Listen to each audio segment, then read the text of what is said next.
ഒരേപോലുള്ള cake കഴിച്ച് മടുത്തു അല്ലേ?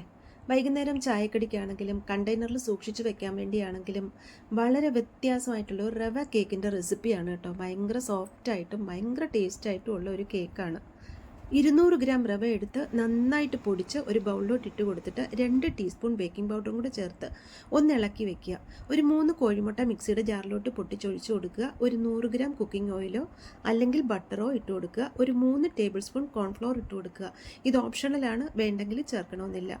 ഏതെങ്കിലും ഒരു എസൻസ്, പൈനാപ്പിൾ എസൻസോ വാനില എസൻസോ ഏതെങ്കിലും ഒരു 3 ഡ്രോപ്പ് എസൻസും കൂടെ ഒഴിച്ച് നന്നായിട്ട് ബ്ലെൻഡ് ചെയ്ത് ആ മാവിനോട് കൂടെ ചേർത്ത് വിസ്ക് വെച്ച് നന്നായിട്ട് യോജിപ്പിച്ച് ബദാമും നട്ട്സും ഒക്കെ ക്രഷ് ചെയ്ത് അകത്തിട്ടിട്ടുണ്ട്. ഓയിൽ ഗ്രീസ് ചെയ്ത് ഒരു കേക്ക് ട്രേയിലോ എന്തെങ്കിലും ഒഴിച്ചിട്ട് ഒന്ന് ടാപ്പ് ചെയ്തതിന് ശേഷം ഒരു 30 മിനിറ്റ് ബേക്ക് ചെയ്തെടുത്ത് കഴിയുമ്പോൾ നല്ല സോഫ്റ്റ് ആയിട്ടുള്ള റവ കേക്ക് റെഡിയാണ്.